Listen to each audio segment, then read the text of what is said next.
So, good morning, everybody, and welcome to another episode of The Raw Truth with Andy. And today I would like to talk to you about being an expert. And are you an expert?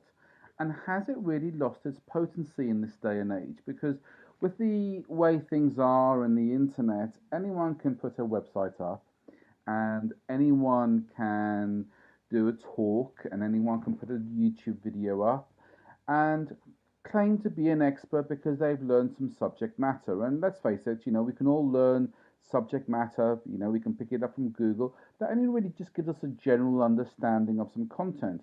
But if we deliver it in a very potent and powerful way, people will genuinely believe that we can be an expert.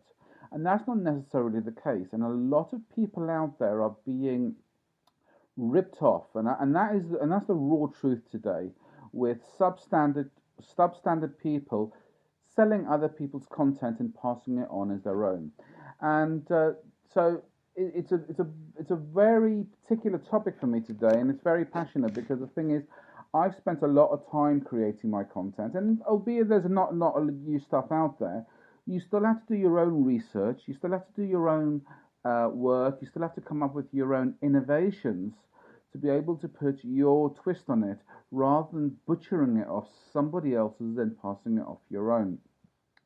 And I've come across this more and more often in recent years. And look, let's face it, anyone can go on to TED Talks and anyone can pick up an article on Google. Anyone can do a course. For example, you can go and do a course in neuro-linguistic programming and become a master practitioner. It doesn't make you a master. It takes a lot longer than a 2-week course to make you a master in neuro-linguistic programming. And particularly when you start going inside people's heads with it can be quite dangerous. Um, just because you've become a vegan or a raw vegan doesn't make you a nutritional expert any more than calling yourself a business growth strategist when all you are is a one man band who's got a virtual assistant in the back end actually helping you with your stuff. It does not make you an expert in all of these things. So a lot of it is very embellished out there.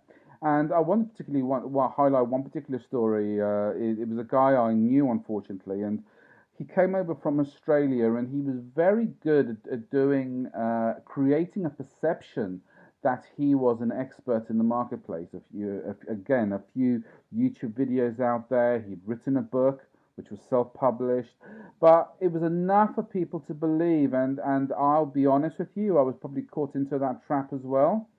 And he started proclaiming himself as this business prophet, actually as the business prophet.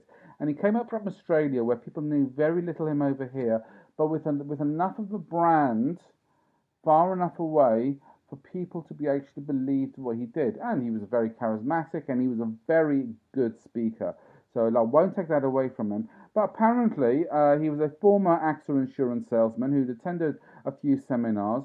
He'd taken other people's content, learned how to be a speaker, and then launched himself as an expert and a small business guru. And at the time and at the time he made a lot of money ripping people off. But when the results didn't start happening for people, it wasn't very long before he was being exposed as a fraud. And turns out he wasn't half the thing, actually, not even half, most of the things he said about himself. Because you see, to be an expert requires more than just saying you are. It requires more than just knowing a few bits more than the average person. It takes knowledge, it takes experience, and that when that combined together has got to produce consistent productivity. And the science behind that is actually very simple. So when we first gain knowledge, which is this in this content-driven era, it's because it is so accessible, anyone can do it. However, that information is usually stored unless it's actually drilled and applied. It stays in your conscious mind. It'll some people will call this conscious competence. But the problem is and what separates an expert from everybody else is that when the pressure starts, when it hits the fan, basically the person who's actually thinking from his conscious thoughts is actually going to be, it's called what's called an amygdala hijack.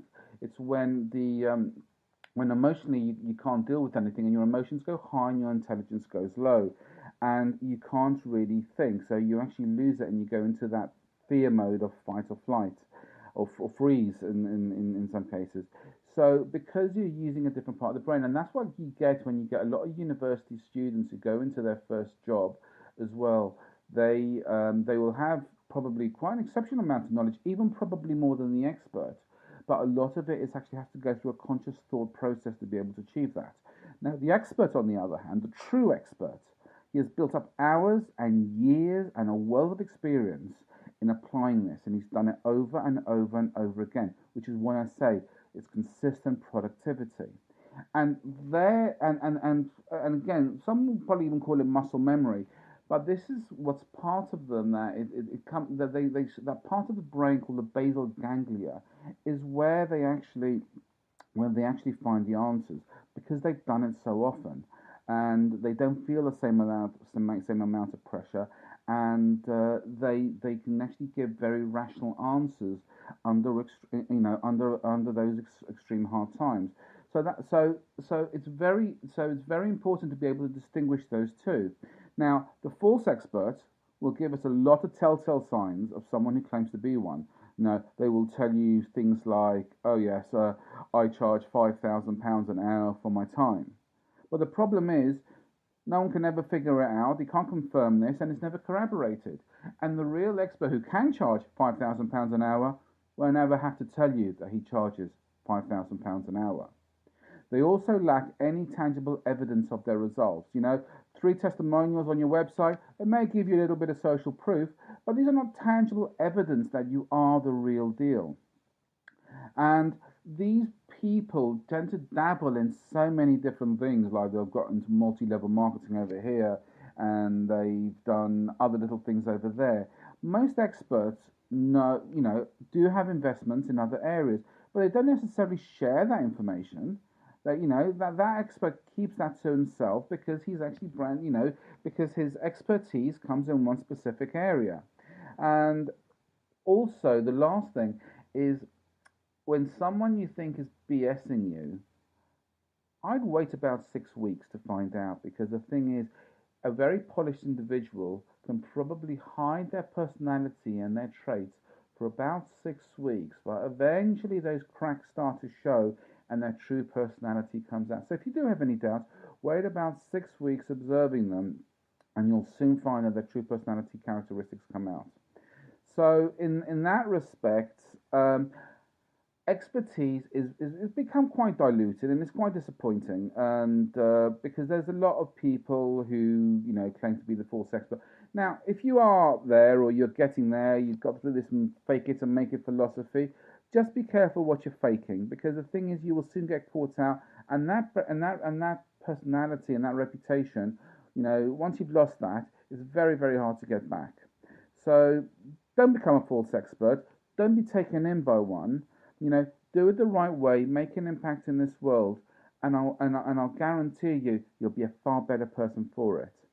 If you want to know more about this, or more about the diamond status process and how to get up to a high level in a high position, a high status in your field, please give me a call, send me a message, and we'll get back to you with some information.